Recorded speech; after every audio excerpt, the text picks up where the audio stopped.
Pertanyaannya satu, zikir apa yang dikerjakan oleh Nabi? Kan antara subuh, ba'da subuh sampai ke syuruq kan zikir. Zikirnya apa yang dikerjakan? Apakah kalimat thayyibah ataukah yang lain? Kita bahas. Yang kedua, selesai sholat kemudian duduk. Apakah duduknya di tempat dia sholat? Atau boleh pindah ke tempat lain? Yang penting di area masjid. Ya, misal antum sholat di posisi yang sebelah kanan di sana. Tiba-tiba setelah itu nggak ada mushaf, pengen baca Quran, mushafnya di sana. Apakah boleh pindah ke sana? Atau kalau pindah gugur ininya? Awas, hati-hati dilihat. Mau pindah, aduh takut gak dapat haji. Mau pindah, aduh takut umrah. Di situ aja gitu kan. Pas tiba-tiba ada cleaning service, Pak, maaf Pak, sebentar geser dulu. Maaf ya, haji dan umrah. Nah, kita lihat tuh seperti apa memahaminya. Karena ada yang menafsirkan nggak boleh pindah di situ, gitu. Ya, nanti kita lihat apakah benar harus di situ saja atau boleh berpindah. Kalau boleh berpindah, apa dalilnya? Kalau memahami di situ saja, bagaimana keadaannya? Paham? Jadi ini satu, dua, dan kasus yang terakhir, Ustadz bagaimana kalau keluar masjid untuk kebutuhan hajat yang darurat? Pengen ke toilet kan? Ya, memang nggak di rumah, di masjid ada toilet. Begitu mau keluar, ke toilet dulu. Ingat haji dan umrah, haji dan umrah. Dia tahan-tahan, kan? Ya syuruknya dapat, sakitnya juga dapat, gitu kan? Nah itu seperti itu bagaimana kemudian solusi hukumnya. Nah kita bahas pelan-pelan. Di dalam Al-Quran disebutkan beberapa aktivitas yang mampu mendekatkan dan mengingatkan kita dengan Allah, dan langsung disebut dengan zikir. Dan ini pun dipraktekkan oleh Nabi sallallahu alaihi wasallam. Contoh, yang pertama ditemukan di Quran surah keempat ayat 103, paling kanan pertengahan.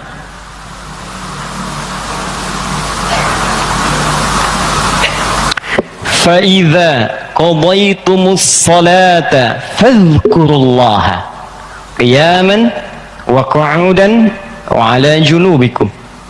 Maka jika anda telah tuntas mengerjakan salat, maka segeralah berzikir kepada Allah Subhanahu wa ta'ala. Di amalan sunnah pasca salat berzikir, zikir dulu.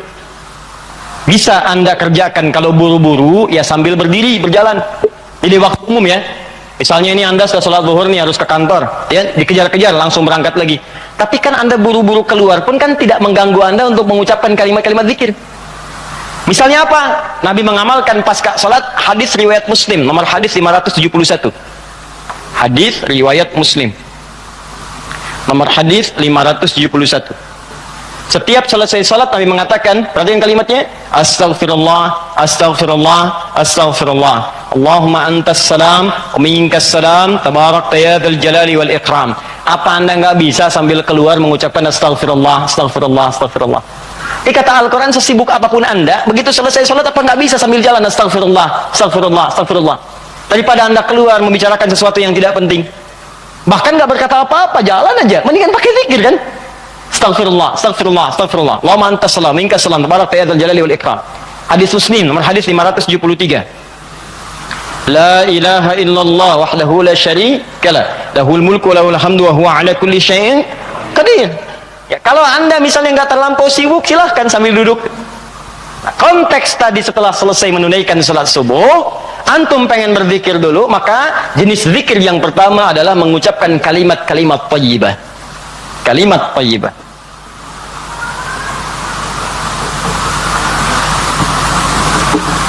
Bisa sifatnya istighfar. Ini dalilnya. Ya. Astaghfirullah, astaghfirullah, astaghfirullah. Ini yang paling singkat. Mau yang agak panjang, Astaghfirullahaladzim, alladzi la ilaha illa huwal hayyul qayyum wa natubu ilaihi. Silakan. Ya, kalau mau yang paling singkat, astaghfirullah, astaghfirullah, astaghfirullah.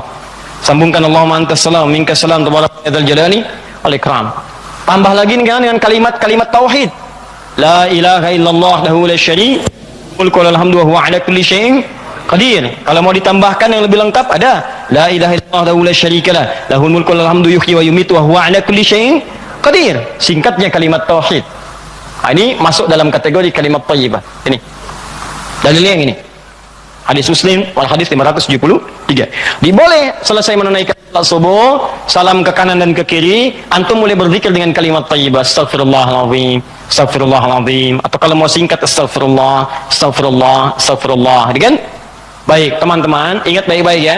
Karena zikir itu definisinya segala aktivitas yang membuat kita dekat dan ingat kepada Allah. Jadi ketika mengucapkan kalimat ini bukan sekedar diucapkan di lisan. Kalau cuma diucapkan, jangankan antum, anak-anak antum yang 5 tahun, 4 tahun belum balik pun bisa. Apa bedanya bacaan antum dengan bacaan mereka? Sambil ingat Allah, sambil diingat. Astagfirullah. Apa artinya astagfirullah? Ya Allah, ampuni saya minta ampun. Ada dosa yang dilakukan, dosanya disebut dengan zambun.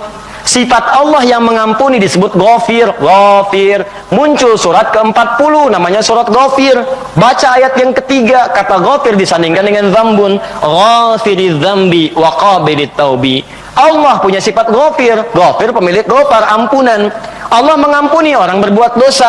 Kalau Anda pengen minta ampun, ucapkan astagfirullah. Istighfar itu permohonannya. Istighfar permohonan ampun, ucapannya astagfirullah, ampunannya ghafara ghufran, yang punya ampunan ghafir. Kata Allah, saya ghafir. Quran surah 40 ayat 3, ghafiriz dzambi, minta ampun, hei yang punya dosa, minta ampun kepada saya. Ketika engkau minta, saya akan ampuni. Saya tanya pada antum, siapa yang nggak punya dosa? Yuk angkat tangan.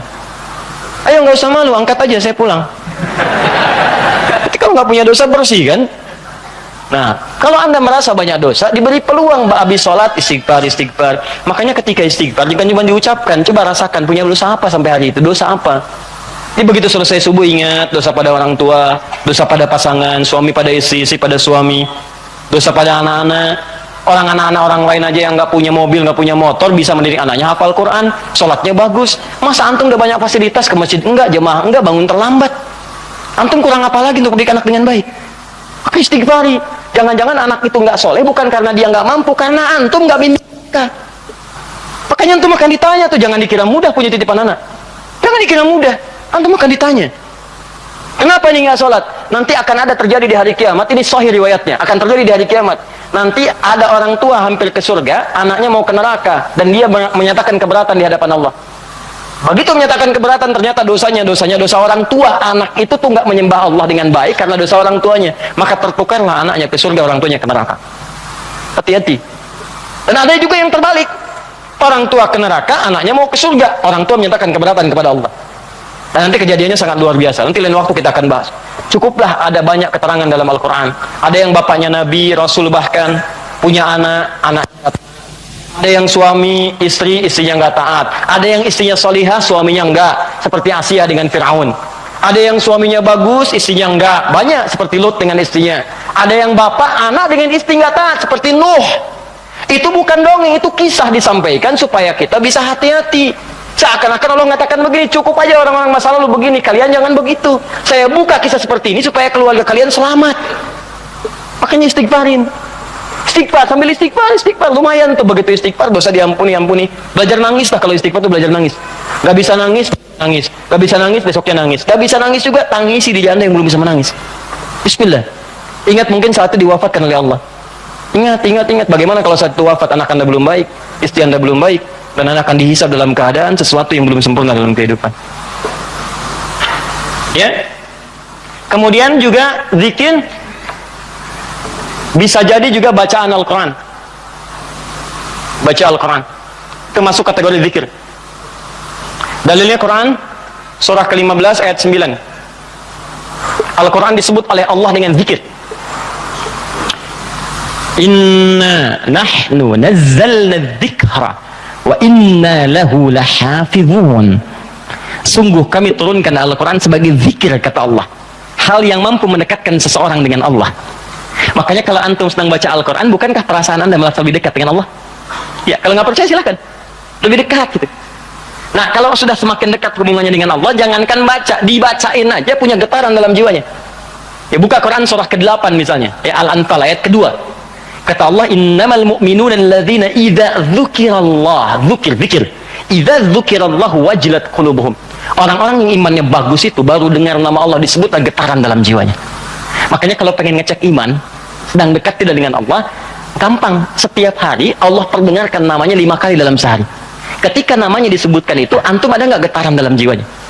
5 kali dalam sehari. Subuh, zuhur, asar, maghrib, isya. Allahu Akbar, Allahu Akbar. Bukan nama Allah? Jika antum sedang dengar suara adzan, itu nama Allah diperdengarkan. Ada getaran nggak di hatinya? Yang imannya hebat itu belum diperdengarkan dia udah siap-siap. Sebenarnya adzan zuhurnya itu jam 12:08. Kok bisa jam 11 udah siap-siap, padang mandi dulu, wudu dengan sempurna, berangkat ke masjid? Itu tanda aja imannya luar biasa. Ada orang yang saat dipanggil baru ingat, Allahu Akbar, Allahu Akbar. Ya Allah, sudah masuk zuhur, siap-siap. Itu imannya standar. Standar. Itu yang biasa. Begitu dipanggil ingat. Ada orang yang sama, Allahu Akbar, Allahu Akbar. Ya Allah, sudah adzan, baru adzan, belum qomat. Itu iman bermasalah. Imannya lemah bermasalah. Karena itu, hubungan yang dekat dengan Allah, langsung ingat Allah disebut dengan zikir. Karena itu kata Allah, saya turun Al-Quran. Di antara fungsinya untuk zikir. Jadi kalau anda ba'da salat subuh misalnya sudah astagfirullah, astagfirullah, astagfirullah, istighfar, syuruk belum muncul, ambil mushaf, ya baca.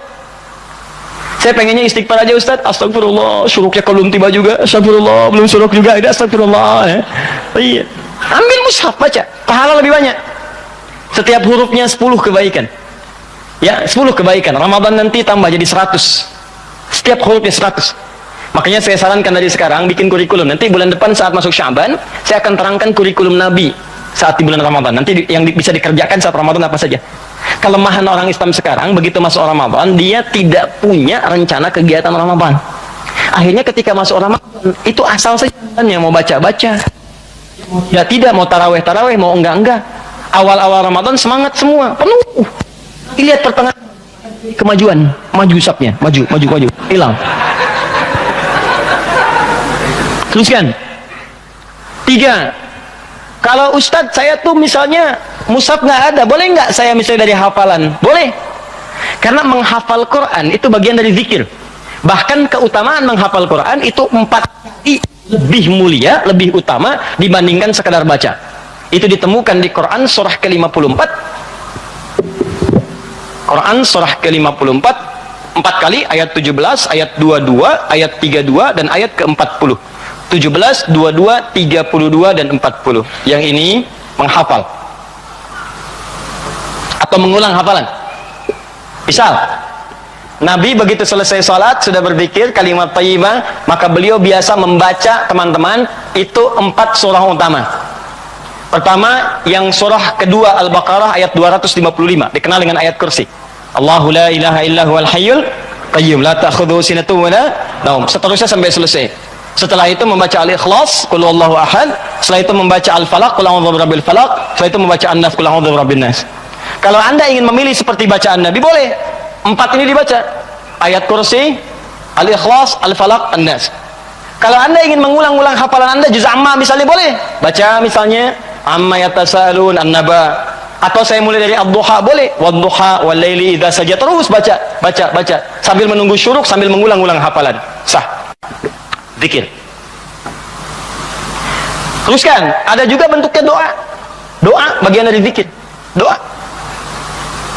Dari mana taunya Ustaz? Quran surah ke-7 ayat 205. Praktek nabinya bagaimana Ustaz? Hadis riwayat Ibnu Majah nomor hadis 925. Di saat anda berdoa, itu anda sedang berzikir. Ya, makanya kan ketika anda berdoa, anda merasa lebih dekat dengan Allah kan? Ya, merasa nyambung gitu. Ya, perhatikan kalimatnya. Ketika anda berdoa disebutnya zikir. Wadhkur rabbaka darru'an wa khifatan wa dunal jahri minal qawli. Kata Allah, kalau anda sedang punya masalah, ada persoalan, jangan mengeluh. Jangan mengeluh, apalagi bikin status, nggak menyelesaikan masalah. Gak masalah bikin status. Dia tidak seperti yang aku kira.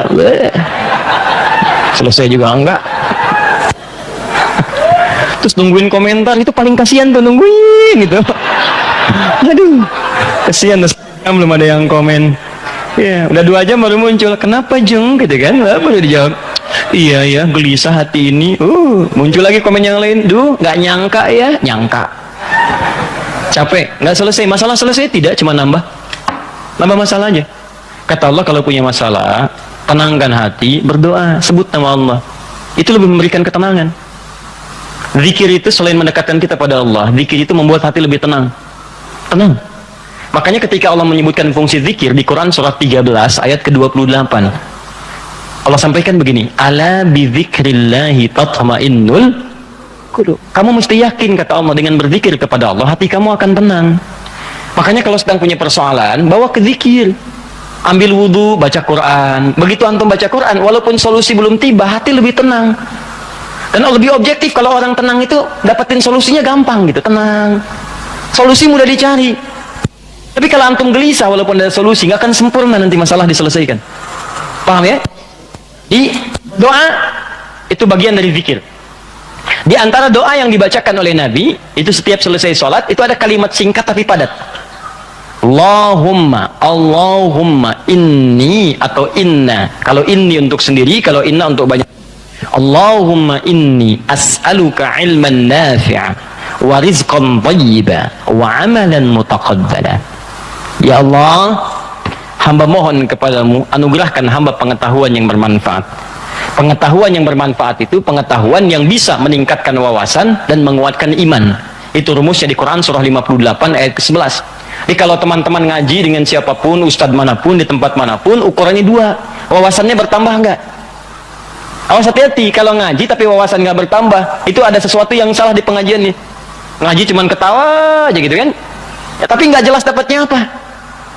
Yang paling aneh ngaji, yang dicari-cari jin, ya kan? Atau apa, itu paling aneh itu. Apa yang didapatkan? Terus nambah hari ini sholat, ngaji ke pengajian sholat, dapat tambahan wawasan. Oh begini cara takbir yang baik, bisa sejajar dengan bahu, bisa sejajar dengan daun telinga, ya kakinya terbuka selebar bahu, badannya tegap. Jadi begitu antum praktekan, punya tambahan wawasan, kepake dalam ibadah. Oh begini cara sujud yang sempurna, ajari. Itulah yang disebut dengan teman-teman iman yang baik, ilmu yang baik. Yang kedua, imannya meningkat, lebih dekat dengan Allah. Jadi kalau antum ngaji dimanapun, diantara cirinya wawasannya luas, tapi keimanan pun bertambah. Karena ada orang yang belajar Islam pak, cuman keimanannya makin berkurang. Itu yang paling aneh tuh orang-orang liberal. Belajar Islam ke Eropa, belajar Islam ke Amerika, pulang-pulang konslet. Betul ya, semua agama sama, menuju Tuhan yang sama, cuman caranya beda-beda. Ente ini aneh, belajar Islam pada orang yang bukan Islam. Belajar sholat pada orang yang tidak sholat, ya bagaimana bisa mendapatkan nilai-nilai sholat dalam kehidupan? Makanya pulang-pulang pada aneh. Hargailah hak LGBT. Banyak akhirnya, jadi penyakit akhirnya gitu kan. Nah, dan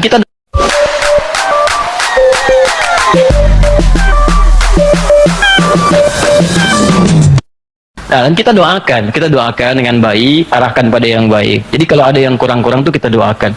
Ya buang dulu celaan-celaan. Yang kalau mau dicela itu perbuatannya, bukan orangnya. Cela perbuatannya, kemudian doakan kepada yang lebih baik. Karena boleh jadi dia bisa berubah dalam kebaikan. Paham sampai sini? Jadi demikian teman-teman sekalian. Ya, doa isi. Kemudian di situ awas hati-hati ya, dua ya cirinya ya. Satu, imannya menguat, kedua wawasan bertambah. Termasuk pengajian saya ini ya, kalau saya mengajar dimanapun, tidak membuat Anda lebih dekat dengan Allah, tolong tinggalkan saya. Anda cari guru lain. Cari guru lain, cari yang baik-baik. Yang membuat Anda lebih dekat dengan Allah. Atau Anda lebih dekat dengan Allah, cuman sayang, wawasan nggak bertambah, itu pun bahaya. Ibadah nggak cukup dengan semangat. Ya Allah, saya banyak dosa, saya pengen berubah ya Allah. Saya semakin kuat imannya, besok saya sholat subuh 4 rakaat. Nggak bisa. Ya. Jadi iman kuat tapi wawasan nggak ada gitu. Begitu sholat subuh 4 rakaat, itu kan bahaya. Ya, paham ya? Nah, jadi dua ini mesti balance ya, antara iman dengan ilmu itu mesti seimbang. Tayyib. Fokus baik-baik. Satu, kita ulangi apa saya tadi, satu kalimat thayyibat. Yang kedua, bacaan Al-Quran, kan? Yang ketiga, baca hafalan ayat-ayat Al-Quran.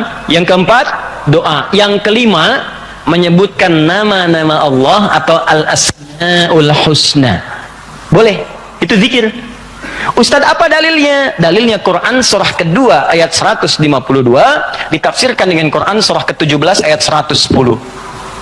Quran surah kedua ayat 152 paling kanan sebelah bawah ditafsir dengan Quran surah 17 ayat 110 paling kanan di pertengahan. Ini bagian terakhir. Quran surah kedua ayat 152 Allah minta fadhkuruni, kata Allah, zikir, sebut aku, sebut aku, sebut aku, sebut nama Allah. Orang-orang yang sering menyebut Allah maka akan disebut-sebut namanya oleh Allah. Indah ya. Antum aja nama disebut-sebut di TV, senangnya luar biasa kan? Wah, Pak Asep adalah jamaah subuh yang sangat luar biasa. Datang ke Masjid Nurul Bahri, jam 3 sudah di masjid, masuk tayangan Anda. Tapi memang disayangkan, jam 3 sudah adzan Pak Asep, ya kan? Tapi kan antum enak, ya disebutkan di TV tersanjung, ya disebutkan di komplek tersanjung. Kenapa antum tidak merasa tersanjung ketika nama antum disebut-sebut oleh Allah Subhanahu wa taala? Kata Allah, "Fadhkuruni adzkurkum." Sebut namaku. Ketika engkau menyebutku, aku akan sebut-sebut namamu. Maka ada hamba-hamba Allah yang disebut oleh Allah, si fulan, si fulan, si fulan, si fulan. Ya, di antara yang disebut itu ada 2. Siapa? Orang-orang yang sering menyebut nama Allah, khususnya terkait dengan nama-namanya yang mulia. Dari mana taunya? Tafsirkan dengan Quran surat 17 ayat 110. Perhatikan kalimatnya. Kata Allah, "Qulidullaha." Panggil aku Allah. Sebut. Minta. Ada masalah, ada doa, ada masalah, ada solusi, pengen nyebut Allah, sedang punya persoalan, sebut. Kata Allah, panggil namaku Allah. Awilur Rahman atau Ar-Rahman. Ini paling singkat kalau Anda sedang ada masalah, pengen solusi, atau pengen menyebut nama Allah, sebut ya Allah, ya Allah, ya Rahman. Tapi Allah tawarkan begini, ayyamma tad'u falahul asma'ul husna. Ketika engkau ingin memanggilku, menyebutku, aku punya nama-nama terbaik yang sangat sesuai dengan kebutuhan kalian. Ya, teman-teman bisa sebutkan, misal Anda di pagi itu berharap rezeki pengen ditambah oleh Allah, sebut ya Allah ya Razzaq, ya Allah ya Razzaq, ya Allah ya Razzaq, ya Allah ya Razzaq. Allahumma zid fir rizqi, Allahumma rzuqni rizqan thayyiban halala. Ya Allah ya Razzaq, ya Allah pemilik rezeki, zidni fir rizqi, ya Allah tambahkan rezeki saya. Allahumma rzuqni rizqan halalan thayyiban, berikan rezeki kepada saya yang halal dan yang terbaik yang mampu saya dapatkan. Anda sedang punya persoalan, sebut namanya ya Allah ya Al-Fattah, ya Al-Fattah, ya Al-Fattah, iftah li kullil khair. Ya Allah ya Al-Fattah yang pemilik segala solusi, bukakan kepadaku solusi terbaik dari setiap persoalan yang aku alami sampai dengan saat ini. Anda ada yang ganggu di pekerjaan, ada yang sedang usil iseng, sebut ya Allah ya Jabbar, ya Jabbar, ya Jabbar, ya Malik. Ya Malik, ya Rabb, ya Malik, Allahumma ya Jabbar. Ya Allah yang Maha Pelindung, Raja dari segala raja, lindungi aku dari tangan-tangan orang-orang yang jahil. Anda sedang banyak ujian, sebut ya Allah ya Sabar, ya Sabar, ya Sabar, ya Sabar, zidni sabra. Ya Allah yang Maha memiliki segala sifat kesabaran, tolong tambahkan kesabaran pada diriku untuk bisa mampu mengatasi ujian yang tengah engkau ujikan. Anda yang sedang mau ujian, ya Allah, Allahumma ya Alim, ya Alim, ya Alim, ya Alim, alimni ya Allah ma jahiltu, wanfa'ni bima ta'allamtu, wa najihni fi imtihani ya Allah bima radit. Ya Allah yang Alim, yang Maha pemilik ilmu, tambahkan ilmu kepadaku, ajarkan apa yang belum aku ketahui, berikan manfaat pada apa yang telah aku pelajari, dan luluskan aku dalam ujian yang akan aku alami. Minta. Kata Allah, udkurni fadhkuruni adzkurkum. Sebut saya, aku sebut kamu. Engkau panggil namaku dengan nama terbaikku, aku berikan kemuliaan sesuai dengan apa yang kau butuhkan. Cukup Pak, 5 ini kerjakan habis subuh, selesai. Astagfirullah, astagfirullah, astagfirullah. Allahumma antas salam. Habis itu baca Quran. Baca Quran diulang. Ya, ayat kursi, Al-Ikhlas, Al-Falaq, An-Nas. Habis itu kemudian antum berdoa, habis doa sebut nama Allah. Begitu lihat jam 8. Pip, bunyi, waktu syuruk muncul, gitu kan? Kan sekarang ada zaman digital kan? Zaman digital. Ya, ngitungnya gampang kok, biasanya itu kalau dari subuh teman-teman dari waktunya itu 1 jam, 1 jam setengah itu udah masuk syuruk. 1 jam lah. 1 jam. Jadi kalau sekarang kurang lebih jam 5 misalnya, ya itu 1 jam kemudian, terus 1 jam lewat 10-15 menit sudah masuk ke syuruk. Ya, jadi begitu sudah masuk syuruk, ya antum tunaikan salat 2 rakaat. Ada yang nunggu dulu 5 menit supaya lebih aman misalnya, silakan. Gak ada masalah, tunggu 5 menit selesai, tunaikan salat 2 rakaat. Begitu salat sujud lamain. Ya Allah, dekatkan aku kepadamu. Ya Allah, jadikan aku terhubung dengan ridhamu. Ya Allah, berikan aku kemuliaan-kemuliaan, sekalipun belum haji, berikan pahala haji dan umrah kepadaku. Masya Allah. Ya, begitu antum selesai, salam, dapat senilai haji dan umrah. Luar biasa. Begitu dapat, keluar masjid meninggal dunia misalnya. Luar biasa. Pahala surga lah seperti itu.